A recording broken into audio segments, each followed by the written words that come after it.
Yo, what is going on, my fellow Avengers Squad members? Now in today's video we'll be discussing on the good and bad possibilities that may come from Marvel's Avengers. Also we'll be discussing on Ms. Marvel situation so far in the game. Now I do have a special guest. As you guys know, I did a collab with him earlier, a couple weeks ago. We have Evan here. Thank you for having me, good sir, and I'm very honored to be back. Thank you very much. Okay, now as you guys know, you probably see on the title of the video already, as I said before, we were discussing the good and bad possibilities that may come from Marvel's Avengers. Now I will state mine and Evan will state his. Now for me, for the good, honestly, I have experiences with this type of game. You know, it's a live service game. You know, we have Destiny 1, Destiny 2, Division 1 and 2 as well, and also Anthem. You know, we're not gonna really discuss a lot about Anthem because we already know how bad Anthem was, and the way everything dealing with Anthem, it was just not good when it released and everything. But honestly, the experience that come from these games, we have the combat and also the gear. Now we discuss about the gear about that because in Destiny 1 and 2, especially Division, the Division goes really heavily into the gear and how they really work. And as you guys know, they will have gear that we were able to obtain in Marvel's Avengers. Now they also say it's common, uncommon, rare, legendary, and exotic, or further beyond that. If I'm correct, I'm correct on that, Evan. It's uncommon, common, rare, legendary, right, and something far beyond that. And then larger than legendary. So there'll be like several different rarities for each gear piece that you acquire, which will increase the stats for your Avengers, which will increase strength, defense, speed, how powerful your heroic abilities will be. And then they're also going to try and have you encourage players to try and access gear through grinding for several different sets of gear. So several different sets of gear will allow you to have perks, which will increase the combat abilities and, you know, special benefits during combat, which will increase your character's strength, defense, and mobility in several different ways, like what we saw with the Stark Industries gear set. That's one of several examples. That could be like a legendary or larger than legendary gear set. And I'm sure that once you start playing the game more and more, you'll be able to unlock different types of gear that you want to suit for how you want to play, either as a more of a tank character or a support character. And you can try and have your Avenger be customized in your way that you want to have them play as throughout the duration of the game. Yeah, because, you know, for, you know, going on back to Division. Now Division 1, they had a gear called Nomad of the Hide, I think is, or the Night. And basically with that, you as soon as you're fighting in PvP and you get low, you just get automatically boosted back to full health, and you just continuously fighting, and it activates every 30 seconds or a minute, if I was correct. It's been a long time since I played Division, but honestly, it's, you know, as Evan explained, it's really tailored on how you want to play with the gear that we will be able to unlock later on. Because, you know, you may want to be Thor, you want to sit in the sky, you know, just spamming lightning abilities, or you want to be Hulk, just spamming basically just throwing thunderclaps, because there will probably be a gear set based on your ultimate, where you can recharge your ultimate way more, and also, you know, for heroic and your assault ability as well. But that's basically a little description on probably the good possibilities that may come from the game. Now we have to talk about the bad, because it's never a good without a bad in it, because, you know, everything is not perfect. But I have to talk about the microtransactions in the game. Now, if you guys know, have been following up on this, you guys should know that it's going to be just skins that are just, you know, just the microtransaction, just cosmetic only. Now, the thing that's really bad about this, you really can't bank on just getting skins only, because, you know, if that's the only way of, you know, income, you can't really make a profit off of it, you know, talking from a business perspective. But, you know, they may introduce something else. You know, if they do, there'll probably be a bad and good thing, because they promise that it'll just be only cosmetics only, you know, just with the skins.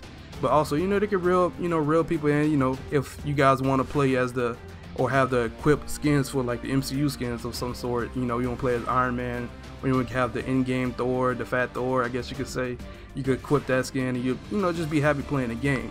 Now, I really don't know, guys, about this, because, you know, just skins, you can't really go on with this. You know, it's only a limit thing you can really do with the game. You know, you can play you get skins, you know, that's cool and all, but I don't know. I just think that's one bad thing that will probably probably, keep the game, steady at what it is, just with skins only. But I don't know. What do you think about this, Evan? Just just with the skins only, with the microtransactions, just cosmetics only. Right. So there's a lot that I have to say about this, and I'm very kind of differentiated from other people when it comes to skins. For example, again, like Spider-Man PS4, everyone was super adamant towards wanting suits like the Raimi costume and all the MCU suits from Far From Home. So, for example, say for that instance, what if the Tobey Maguire Sam Raimi suit and all of the MCU movie suits were locked behind microtransactions?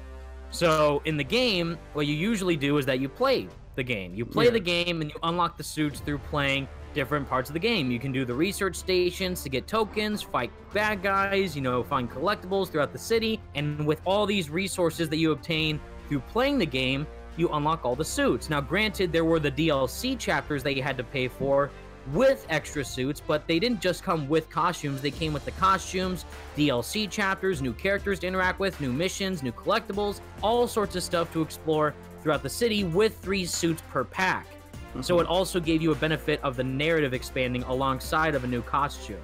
With this, they are really trying to bank on people loving the game from the get-go, and like, oh man, this game was so much fun. I love this main playing as Iron Man in the hub world of San Francisco. But wait a minute, all the Avengers, Endgame, Infinity War, Civil War, Iron Man 1 through 3 suits, they're all in the game, but I have to pay for them with real money with microtransactions. So that is my biggest concern of what this game could be. And yes, they did say that all new heroes and new regions will be added for free at no additional cost, but once they see that easily that the suits can be monetized, and they did confirm that there are going to be specific costumes which are locked behind a microtransaction paywall, so the only way that you can unlock specific suits in the game will be for paying with money. What if they decide to fall back on their promise and say, you know what, Black Panther is a really cool character, Doctor Strange is an amazing hero, let's have them locked behind a microtransaction paywall. So the only way that you can pay for the heroes is by paying like up to $10. Now, hopefully that does not happen, but that is my biggest worry and concern about this game, is that once they see how much money people are most likely going to spend through the cosmetics, they may start to monetize other aspects of the game, like gear pieces or other areas to look into to explore within the Marvel universe. So hopefully they don't do that down the line, and hopefully this is as less as it will get with the microtransactions with the suits, and hopefully they don't hide all the coolest suits behind a microtransaction paywall. But still, I'm really hoping that they don't double down on the prices of like all the cool looking suits through microtransactions just to make an extra buck, because if they do that, a lot of people are going to start thinking that this game is just a money-grubbing cash scheme, and a lot of people, and especially Marvel fans, won't be happy with what the final product will be if they decide to do that. But hopefully, given that everyone at Crystal and Eidos and Marvel and Square seem passionate about it, hopefully it works out for the best in the final scenario once it does release. Yes. Now, we have gotten that over with. We discussed on the bad and good possibilities that may come from the game. Now we have to talk about the thing in the discussion in the room. We have to talk about Ms. Marvel, the way she's in the game. Just basically going over our personal opinions about how we feel about her. Now, honestly, for me, I honestly don't see a problem with her. I've known about her because I read the comics. She's really popular with Miles Morales. She's really cool with Miles Morales, so that's really how much I know about her, because I read the comics. But honestly, since she's brand new, she came out in 2013. That's not really a long time, for a character to be in the game. And for her to have a major role into this game, it's really a step up. She's getting her own Disney Plus show, if I'm correct. So she's going to get some exposure from that. But honestly, I really don't see a problem with her being the main protagonist in the story, because it's something different. We always get some the Marvel Avengers story. Some of the stories in the game, with for example Ultimate Alliance. we already know what's going to be happening. The heroes gotta come together. You got to defeat the a main enemy, but do they have somebody from that perspective? From our perspective as a fan, that's helping them. We get to see how they feel, because honestly, I see it all the time on Twitter and all. Some people, they don't know who she is. They think she's a boring character or a copycat of Mr. Fantastic, which she may have the same abilities as him. I can really understand what you guys mean about she has, she can stretch and all that, but she's really, she really has some more powers that just not just stretching at all, because she can turn herself into anybody. She could just like Mystique, X-Men. She could turn into somebody else. And honestly, when she uses her powers, she also gets hungry a lot. If you guys didn't know that, it's a fun fact. I guess you guys could say. But honestly, I don't see a big problem with her. I just want to see how she is in the story. I just want to see how she's gonna be used in the story. Now, if she's used like bad in the story, then I will understand why people were hesitant at first. But honestly, we don't know what's going to happen as soon as she assembles all the Avengers together. We really don't know what's going to happen, because I'm just transparent about it. I see it, I see from people's perspective, on how they not feel about her, being the main protagonist. But honestly, you just got to be get transparent about it, because we don't know. We really don't know what's going to happen after A-Day. We just don't know. But Evan, what do you think about Ms. Marvel in this, the whole situation dealing with this? One thing I will say, like you said, and a great point that you made, is like we have seen her before in Ultimate Alliance 3. Like she was a core character and a part of that story, not the main character, but there was a sequence of that game where people could actually see her interact with other characters in the Marvel Universe, mainly like Spider-Man, Spider-Man, Miles Morales, Spider-Man, and Spider-Gwen, and the other Avengers like Iron Man. And there was like, back and forth between them, which was kind of cute. And yeah, she's a fan. Like, she's a huge fan of the Avengers in the universe itself. She's grown up with these heroes. She wants to be like them. And that will offer a different perspective that we haven't seen before, like what the director of the game, or the head of the studio at Crystal Dynamics, Scott Amos, keeps saying online, is like, this is a new character with a fresh take, a fresh face within the Marvel Universe that hasn't really been showcased as much, and this will give players a nice segue into the entrance of this universe through Kamala's eyes. So what that means is that we will see how much she loves the Avengers, because we ourselves are fans of the Avengers, and get to know her more on a deeper level as the game progresses, while she interacts with the other characters. It's a good, it sounds good on paper. Yeah. It's a very interesting concept. I understand why they're doing it, but the name of the game is sadly Marvel's Avengers. It's an Avengers video game, and that's what people are a bit hesitant towards right now, is that even though you and I, we are interested to see where the narrative goes, and I'm sure a lot of you listeners are interested to see what happens next as well after A-Day and all that. We were expecting initially, like, oh, of course, the Avengers. So the main characters are the Avengers: Iron Man, Captain America, Thor, Hulk, Black Widow, and Hawkeye. But Hawkeye's nowhere to be found right now. But the other core team, that's who we could expect. And while they are still very much heavily featured in the game, the main protagonist of the whole story is Kamala Khan. Yeah. So that's something that we need to get used to, and I personally need to see more of, because, again, with people's complaints about her gender or ethnicity or race or whatever it is, we don't care about that. That's not relevant, and that's not important. What is important is how she's portrayed as a character. Is she going to be actually showcased with heavy, nuanced stakes and mature tones and themes that will be inputted into her character, or is she just going to be fangirling 24/7 and coming off as a bit of a annoyance? That's what I'm hoping does not happen.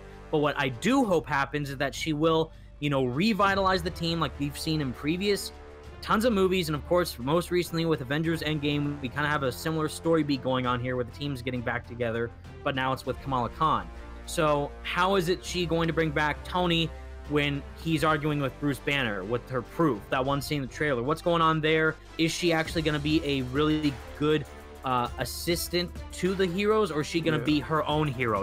Like, is she going to come out and become Ms. Marvel, the iconic heroine of the Marvel Universe, or is she just going to be like this little lackey fangirl, kind of just being the moral support of the team? So That's what we don't know about, and I'm Yeah. hoping that they can handle it in a way which works for everyone, for people who are fans of her character, but also for the other hardcore fans of the main Avengers, of Iron Man, Cap, Black Widow, everyone else. So I really do hope that they don't just focus on her directly, but they do give everyone their fair share of screen time and portrayals of a cool new interpretation of these characters within the story that we don't know from the comics, that we don't know from the movies, that we don't know from the TV shows anywhere else, but that's fully new, fully fresh, fully innovative with their character portrayals and who these heroes are in a new perspective that's very intriguing for the whole audience of the Marvel fan base. Correct. Now, we're excited for the game. We're curious. We just want to know what's further on beyond A-Day. We're not dissing the game at just talking down the game at with any. So we just just putting out, just stating out opinions. Just keeping it real with you guys.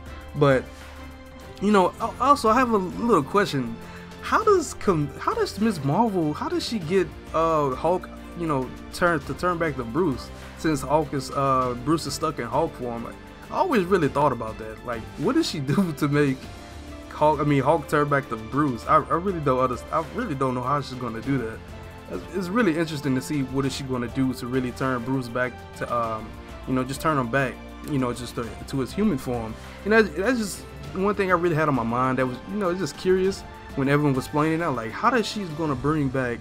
Because in the trailer we see that Bruce is not the Hulk no more, and we know the Hulk, he stays in Hulk form at the A-Day because he feels guilty. So it's really, it's curious. I'm curious on how she's gonna bring, Bruce, back from being the Hulk. This is a little thought that was on my mind. But let me know what you guys think about the good and bad opinions we have for Marvel's Avengers, and also the Kamala Khan situation. Now, I want to give a thank you to Evan for coming out for another collab. I appreciate it. Thank you for having me. It was another honor, and I can't wait for the next one. It's going to be awesome. Yes. So if you guys enjoyed the video, don't forget to leave a like, comment, subscribe, and also if you guys want to join my Discord, the Discord is in the link below. All you gotta do is join. If you click the link, then you're in. That's all you have to do. And if you guys are enjoying the Avengers content so far, make sure you guys hit that subscribe button and also hit that like button as well. Hope you guys have a good day, and goodbye.